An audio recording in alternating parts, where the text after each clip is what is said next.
So, we will start with you, and then we would like to hear from Yael about, we all understand the problem at this point. Let's focus on the solution. When we're talking about education and fighting anti-Semitism, what can we do? What did you do? What did you learn? What works? So, Or, we'll start with you. Okay, a few words about the idea. We're a generative AI startup. We started in 2017, even before it was called generative AI, before ChatGPT and DALL-E and Runway. And we actually released, I think, the first generative AI image to video model that went globally viral. And it was in the context of education, together with another Israeli company, MyHeritage. It went globally viral. And I think it was we hear a lot about the negative aspects of this technology. It was the first demonstration of a positive and impactful product, and I think it was part of the what's now the adoption of this technology. And what people do with this technology is create videos with hyper-realistic avatars. These videos are very engaging and effective, and they help them send their message. It's for companies and content creators. And to your question, on October 7th, like many other people, I was drafted to the army for over 3 months, and as 50% of DAD. And my company also participated in the war effort. We opened our platform free of charge to advocates, to causes that are close to us, about Israel, about the hostages. And as a for-profit startup, especially in generative AI, with the fear of being connected to controversial or maybe negative aspects, it's not trivial to participate in these kind of controversial activities. So we were mostly incognito behind the scenes, but I'll tell about 2 projects that involved our technology. The first one was around the product that we just released. Even before full rollout, the product was a video translate. You upload the video and we dub it and lip sync to a new language. And one of the first users was Daniel Agari, IDF spokesperson, that translated his videos to Persian and Arabic and other languages, and actually reached thousands of % more reach than he could in the original language. And the second use case that I can tell about is a campaign that was led by the family of hostages that enabled them to share their message with photos of their loved ones, with AI cloned voices, and we heard about deepfakes. And this video was marked, like all videos the DAD creates, with a mark that it's AI generated, but arguably these videos that were generated by AI were more real than the videos that we see from hostages that are directed and edited by their captors, Hamas. So these are 2 use cases. And I think in general, using this technology can amplify and can help share the positive and the facts and our narrative when we're really outnumbered. Thank you all. So Yael, please tell us how Yad Vashem is using technology to educate people in this area. Well, I'll start with an example, one that is supposed to be very, very successful, but it's a project with a catch. A few years ago, we have created a MOOC, a massive online course about anti-Semitism, from its origins to current times, as it was then, and now we are updating it. And we were able to reach tens of thousands of learners that joined this course. It was not only about the numbers or the quantity, but also about the quality. Because, for example, the Labour Party in the UK, when they found out that they have a problem of anti-Semitism, they encouraged their party members to take this course. We also know that in a few universities in the US and in Europe, professors gave academic credit to the students who took this course. Well, for me as the pedagogical director in Yad Vashem, this is a success. Great. We also, when we saw the highlights, what people loved the most in this MOOC, we also put it on the YouTube for it to be accessible. Okay. But there is a catch. Because what did we teach in this course? We were teaching the anti-Semite arguments, right? You're telling the people this is what anti-Semitism is. You are using anti-Semite imagery, caricatures, and it's from the perspective of an educator, we all know that examples are the best way to convey a message. So what are we doing here? Propaganda works, and we are using propaganda in order to speak about anti-Semitism, trying to combat anti-Semitism with anti-Semitism.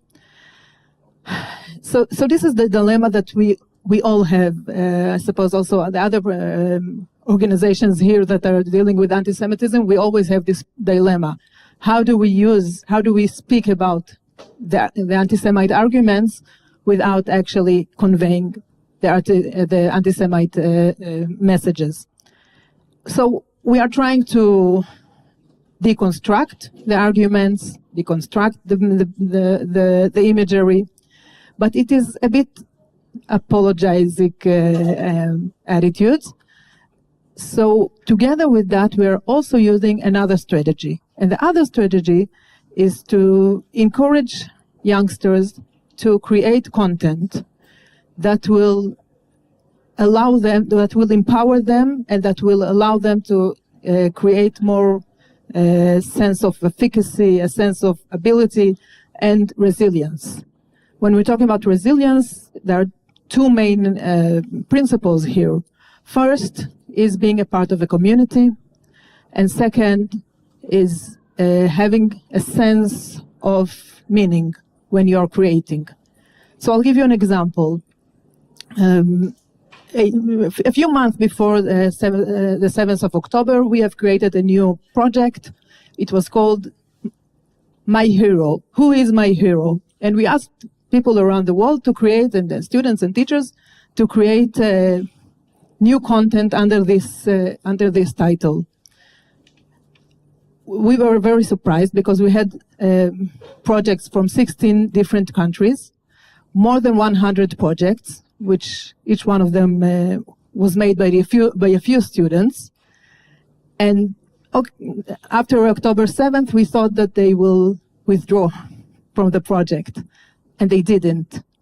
And in the 27th of January last year, we had, this year actually, we had a huge event online where we celebrated their creations. And then the day after this event, we started receiving mails from them. And what was so heartwarming for us, and a bit also shocking for us, is that they spoke about how they suddenly felt a part of a community, how they felt the meaning of what they just did. Because when the kids from Australia sat together with the kids from Brazil and from the US, and they saw that they all have created, you're talking about AI for good, they created content, good content, positive content. And we understood from their mails that they were experiencing hostility in their classes, in their schools, when they created this project. And suddenly seeing other kids from all over the world, the teachers said that they said, we suffered anti-Semitism. They weren't Jewish, but they were suffered hostility because they were teaching about the Holocaust. So when they saw all the other people who also created and educated against anti-Semitism and learning about the Holocaust, it was a surprise for them, and they felt, yes, again, a community. And this, of course, was a way to help them build resilience. And when we're talking about resilience, we're not talking about combating anti-Semitism when we're trying to argue against it to anti-Semites. But the catch here is, how do you really help and empower the people who are not anti-Semite for them to stand up and speak? And for that, they need resilience, they need a sense of efficacy, and they need to believe that it is possible to fight it. Thank you, Yael, and thank you for sharing those examples with us. Ali and Elad, now we'll zoom out. We heard two different examples, one using technology to bring people back to life, to raise the awareness. Then we heard about how technology can help us get to many more people with the education and the messages. When you're looking at the ecosystem of what has been happening in Israel in terms of fighting anti-Semitism using technology, what do you see in this ecosystem? How would you describe it? Hi, thanks. Hi, everyone. Thank you, Ali, for the opportunity. Poim Tech, first of all, is the bank's tech-designated banking unit. We're agnostic by nature, right? So we cater to any startup company from inception all the way through corporates and public companies. So we have a wide perspective over the tech ecosystem. And we are seeing in the past year or so this cluster of companies that are addressing the issues of misinformation and disinformation. And they are doing so in various different ways. There are companies that, target and locate fake profiles and content online. There are companies that augment media publications with additional data points that assist in either supporting or refuting arguments that are being published online. And I think that the reason that we're seeing this cluster is that there's a real business case to it, to build financially sustainable companies because of the need and because that there's money to it eventually. Thank you, Elad. So Six Star Capital was formed by a group of tech entrepreneurs to really focus on this ever-growing global threat of disinformation, misinformation, radicalization, and I would liken it to where cybersecurity was in the early 90s. Back then, you may have heard as an entrepreneur, what do we need cybersecurity for? It's the internet. Isn't it a safe place? And who's going to pay for it? So I would say this is probably where we are at the very cusp of this early stage market, where our problems are small compared to where they may end up in a short period of time. The scale and the pace is unprecedented. And we're here to do something about it. And I think that the good news is that we certainly can. We can develop and we can invest in advanced technologies. We can use AI for good. And we can get ahead of this in a short period of time. We just have to be laser focused on this. And I would say also we need to work together to build this ecosystem, rewrite this playbook that has been largely, in a big vacuum for a long time. This is where you see the private sector entering a market which can really use that talent. And I think here, this is ground zero for that. And I hope that in a year from now, we look back and we say, how was this not here all along? So maybe let's talk about this business case. Both you and Elad mentioned them, and or it also comes from, a commercial company. It's a for-profit company. Is there a business case? Like, who is going to pay for the solutions? Ali, maybe you start. First of all, I think that as we speak from our perspective in our community, I think that there's certainly a big place for NGOs and nonprofit initiatives, but from my perspective, we need these companies to be sustainable. We cannot rely on people's goodwill. And I think that from what I've seen, there's a lot of support for it around the world. This is not a Jewish problem. This is everyone's problem. And those who know, and they are extremely supportive, and I would say that goes way beyond the Jewish community. So there is a business case for it. I think that there are a lot of skeptics out there, and it'll take time to develop it. It's not overnight. These technologies exist today. We definitely have the capabilities, but we have to make a very concerted effort to build business models, to make legitimate commercial use cases. We need strategic partners, and we certainly want it to be, for-profit ventures, because I think that we'll see that a more sustainable strategy that way. I think with regards to business cases that B2B will continue to be king, and I think that both traditional media outlets and social media platforms will require these types of technologies in order to increase authenticity on the platform, because otherwise, if we're all logging into the platform, we understand that most of it is BS, whether it's non-human or people lying. It may generate this increase in churn rates that will eventually harm the platform.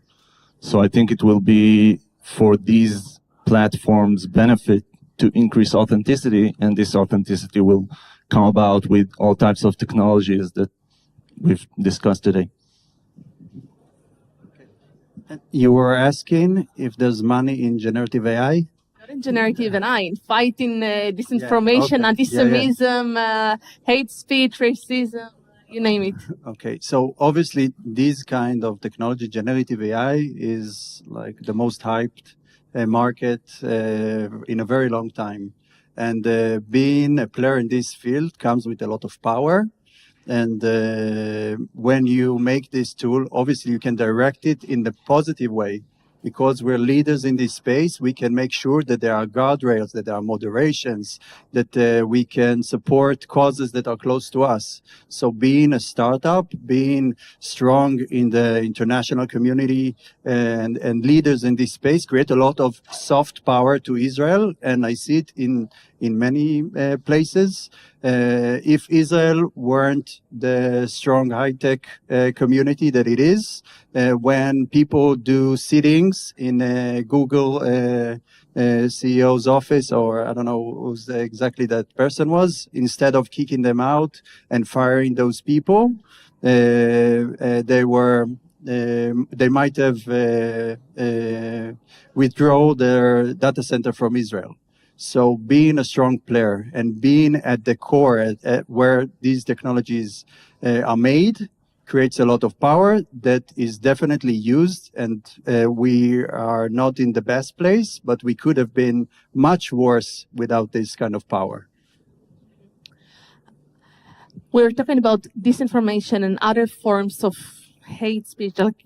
We can call it in many names. Do you, any of you, identify any specific challenges when it comes to fighting antisemitism online? And maybe we'll try to focus on the niche of fighting it with education, but also generally speaking. Ali?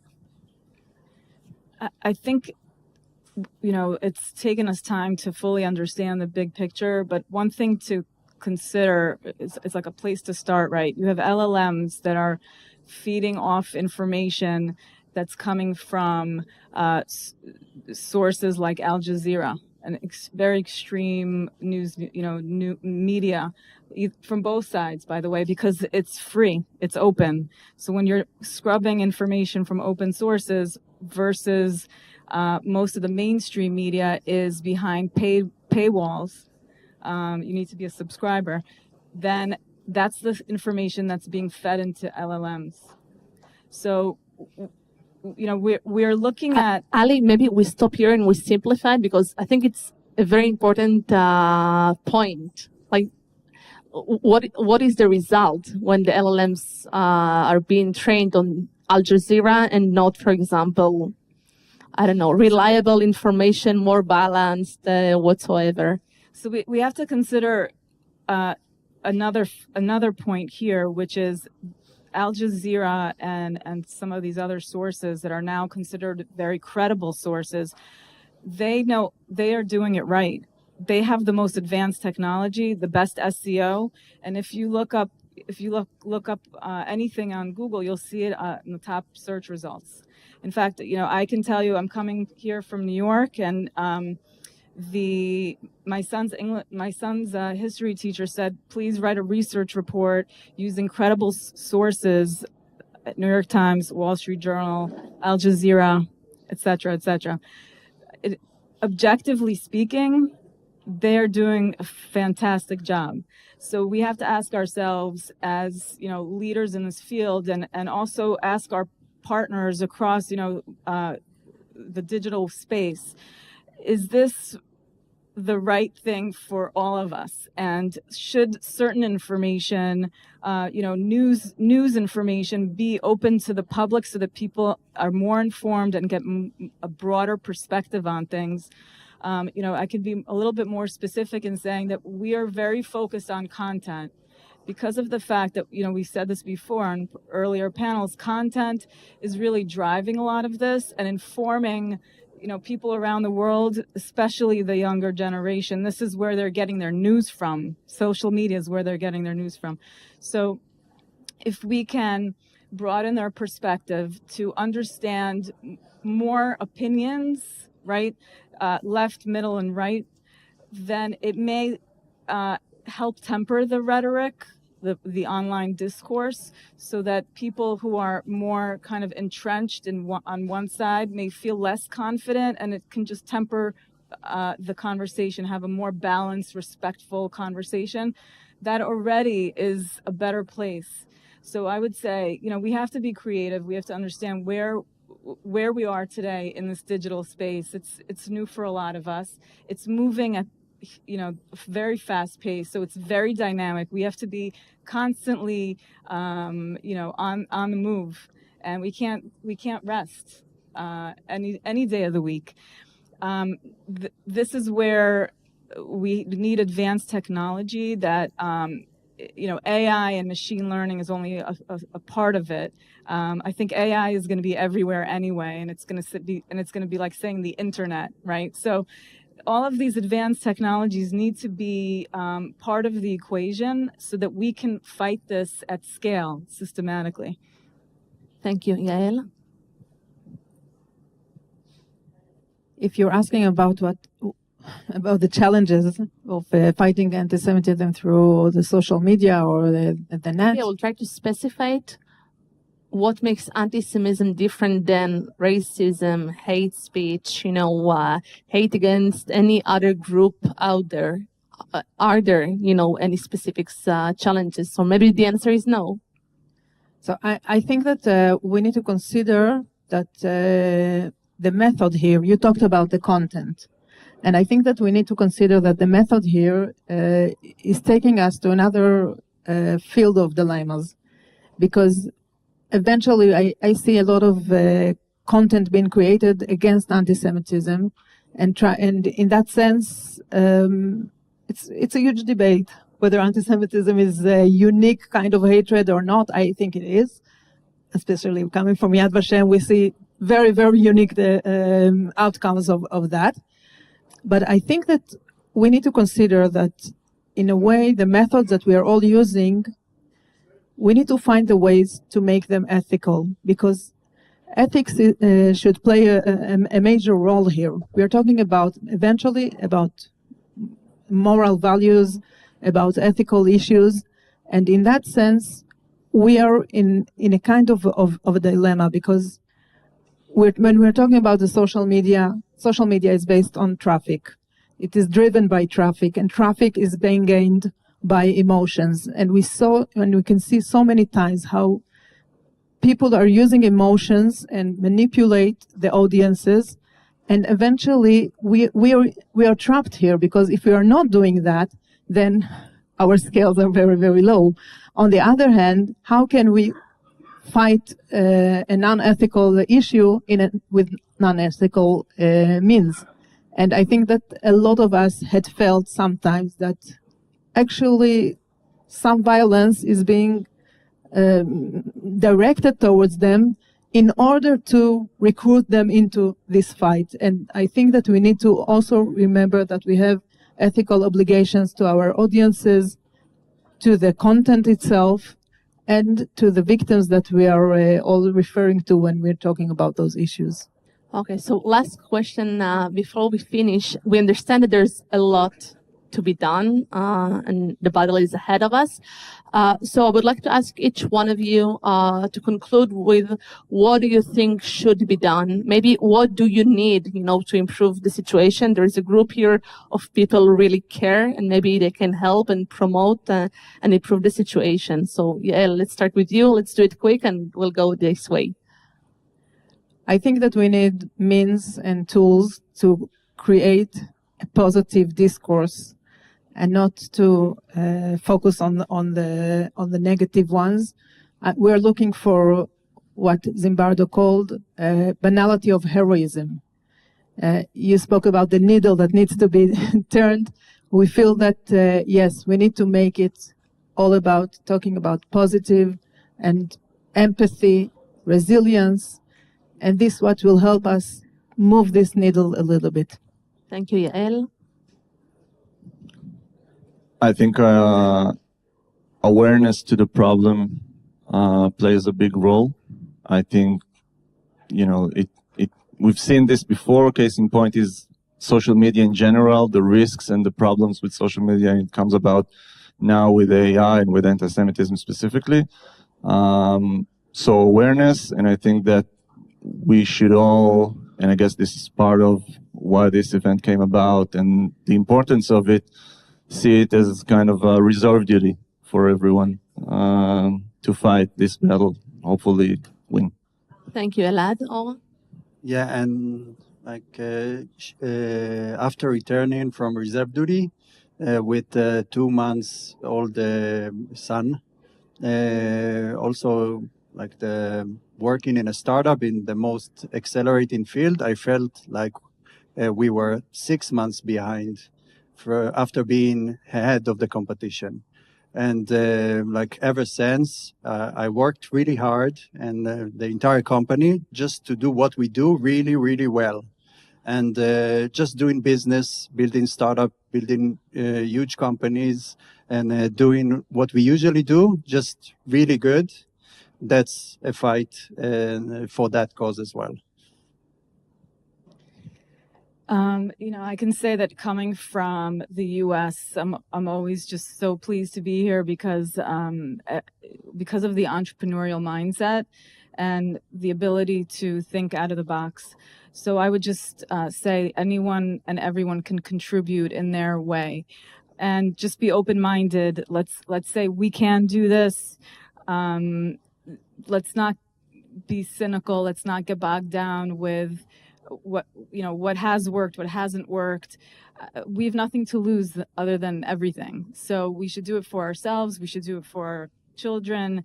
And again, I think that there is so much we can do, and we can get ahead of this. We just have to have, brave, courageous people to either pull the trigger or to say yes. And it has to be on, a very strategic effort.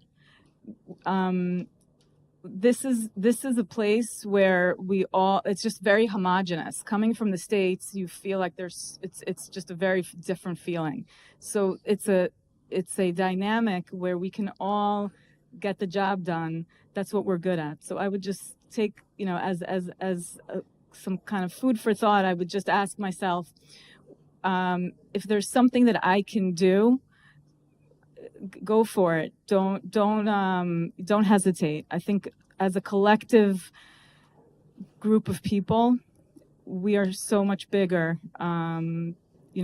It's the sum of the parts are way bigger than all of us, and we are small, but we make a lot of noise. Beautiful. And amen to everything that you've just said. So thank you, Ali, Or, Elad, Yael.